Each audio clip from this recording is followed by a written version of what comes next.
Hello everyone, I am doctor Anamika Gupta, Anamika physiopath. आज हम बात करने वाले हैं कि स्लिप डिस्क किसे कहते हैं और इसके क्या-क्या एक्सरसाइज है जिसे आप घर बैठे-बैठे कर सकते हैं और साथ ही साथ इसके कारण क्या हो सकते हैं जिसकी वजह से आपको ये प्रॉब्लम देखने को मिलता है।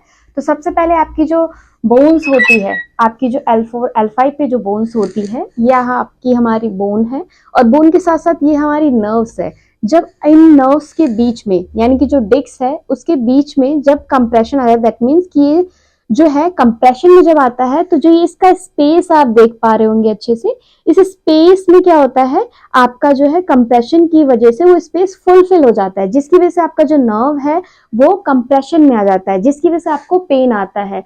इसको हम कहते हैं स्लिप डिस्क, जिसकी वजह से हमें ये प्रॉब्लम देखने को मिलता है। और इसके कॉज क्या हो सकते हैं? सबसे पहले तो अगर हम देखें तो मेल्स में नॉर्मली आपको फॉरवर्ड हेड देखने को मिलता है, पोस्चर, जो जिसकी वजह से हमें डिस्कम्फर्ट होता है। और फीमेल्स में मोस्ट ऑफ द टाइम आपको हम्प देखने को मिलता है नेक के साइड में। मेल्स में क्या होता है कि आपका जो हेड होता है वो फॉरवर्ड आगे की तरफ झुका हुआ रहता है, जिसकी वजह से पोस्चर खराब होता है। इसके कारण होते हैं आपका डेस्क जॉब, जिसकी वजह से ये डिस्कम्फर्ट आता है। दूसरा चीज हो सकता है कि आप काफी लंबे समय से सिटिंग पोजीशन पे बैठने के साथ साथ फॉरवर्ड बेंडिंग काफी ज्यादा कर रहे हैं। फॉर एग्जांपल, आपका सॉफ्टवेयर होता है आपका जो डेस्कटॉप पे, उसको आप पोजीशन में आप जब भी आप वर्किंग रहते हैं तो आपका जो पोजीशन है वो स्लाउच पोजीशन में आ जाता है, जिसकी वजह से आपका जो है पोस्चर वो डिस्कम्फर्ट में आने लगता है, नर्व जो है वहां पे डिस्कम्फर्ट देने लगता है। दूसरा रीजन क्या हो सकता है, आप काफी लंबे समय तक खड़े हैं, जिसकी वजह से भी ये डिस्कम्फर्ट आता है, वो पोस्चर की वजह से। या फिर आपकी जो मूवमेंट है वो बार बार झुकने की है, जिसकी वजह से ये डिस्कम्फर्ट आपको आ रहा है, जिसकी वजह से ये डिस्क बल्ज हो सकता है। इसके वजह से आपको क्या क्या सिम्टम्स देखने को मिलता है? पहला सिम्टम्स होता है जब भी आप मॉर्निंग में उठते हैं तब आपको काफी ज्यादा पेन होता है ऑन बैक, स्लिप डिस्क की वजह से। इसकी वजह से आप खड़े भी नहीं हो पाते, आपके लेग्स जो है वो काफी ज्यादा कमजोर हो जाते हैं, आपकी मसल्स काफी वीक हो जाती है, जिसकी वजह से डिस्कम्फर्ट ज्यादा फील करते हैं। समटाइम्स आपको नमनेस भी फील करता है और ये नमनेस की वजह से आपका जो लेग एरिया है वो काफी ज्यादा मसल्स जो है वो वीक हो जाती है, जिसकी वजह से डिस्कम्फर्ट आता है। तो इसी डिस्कम्फर्ट को रिड्यूस करने के लिए हम आपको एक्सरसाइज बताएंगे ताकि आप घर बैठे बैठे ये एक्सरसाइज करें और कोई भी डिस्कम्फर्ट ना आए। तो चलिए हम स्टार्ट। सबसे पहले आपको क्या कर लेना है, आपको पेट के बल लेट जाना है। उसके बाद आपको अपने पैरों को धीरे धीरे ऊपर की तरफ उठाना है। इसको उठाएंगे और 10 सेकेंड तक होल्ड करेंगे। होल्ड करने के बाद इसको रिलैक्स ले जाएंगे। फिर दूसरा पैरों की एक्सरसाइज भी आप सेम इसी तरीके से करेंगे विथ 10 सेकेंड होल्ड। ये एक्सरसाइज आपको 10 रिपीटेशंस करनी है। ये आपकी हो गई फर्स्ट एक्सरसाइज। दूसरी एक्सरसाइज में आप क्या करेंगे, आपको दोनों हाथों को पीठ की तरफ लेके आना है और फिर स्पाइन को ऊपर की तरफ लेके आना है। इसको भी आपको 5 to 10 सेकेंड होल्ड करना है विथ 10 रिपीटेशंस।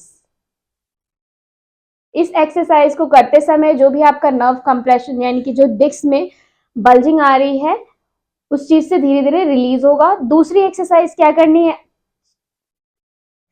अब आपको थर्ड एक्सरसाइज क्या करना है, अपने दोनों हाथों को 90 डिग्री पे लेके आना है और अपने स्पाइन को पीछे की तरफ लेके जाना है with 10 second hold.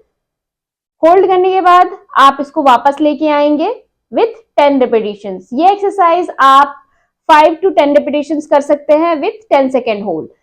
Fourth exercise में क्या करना है, आपको अपने रिस्ट के ऊपर सारा वेट डालना है। सेम एक्सरसाइज है बट आपका जो वजन है वो रिस्ट की तरफ आ जाएगा with 10 second hold with 10 repetitions.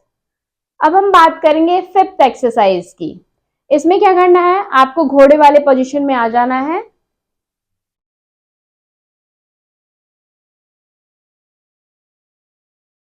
और आपको इस एक्सरसाइज को हम कैट एंड कैमल एक्सरसाइज भी कहते हैं। आपको क्या करना है, अंदर की तरफ लेके आते वक्त इनहेल करना है, यानी कि सांस अंदर की तरफ लेना है, देन बाहर की तरफ आपको सांस बाहर की तरफ लेना है। इसको भी आपको 10 रिपीटेशंस करना है with 5 second hold.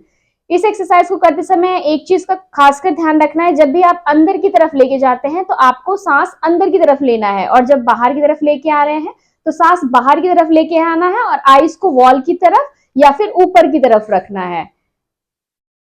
7th exercise में आपको क्या करना है, इसी पोजीशन में आपको राइट हैंड आगे की तरफ लेके जाना है और लेफ्ट लेग आगे की तरफ लेके जाना है। इसको स्ट्रेट करके रखेंगे with 10 second hold. Same opposite hand को भी इसी तरीके से और लेग को इसी तरीके से होल्ड करेंगे with 10 second hold with 10 repetitions. ये 1 सेट में आपको 10 सेकेंड होल्ड के साथ 10 रिपीटेशंस करना है। डिस्क स्लिप डिस्क के लिए काफी अच्छी एक्सरसाइज है जो आपको हेल्प करेगा। अब हम आ जाते हैं 8th एक्सरसाइज पे। 8th एक्सरसाइज आपको क्या करनी है, दोनों हाथों को इस तरीके से लॉक कर लेनी है और धीरे धीरे ऊपर की तरफ लेके जानी है।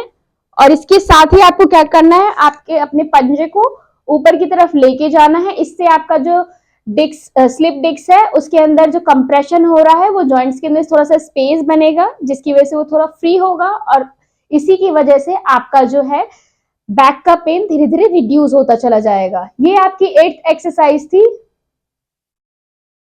ये आपकी 8 एक्सरसाइज थी। ये सारी एक्सटेंशन एक्सरसाइज है जिसे आपको हेल्प करेगा स्लिप डिस्क में, या फिर हर्निएटेड डिस्क हो, या फिर प्रोलैप्स इंटरवर्टिब्रल डिस्क हो, या फिर सियाटिक पेन हो, या फिर लोअर बैक पेन हो।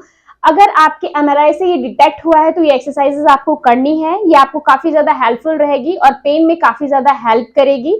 जैसे जैसे सर ने आपको बताया है किस तरीके से मूवमेंट करनी है, हमने आपको जैसे जैसे विजुअल्स दिखाए हैं उसी तरीके से करने हैं और उसी रिपीटेशंस में करना है। Thank you. मिलते हैं नेक्स्ट वीडियो में।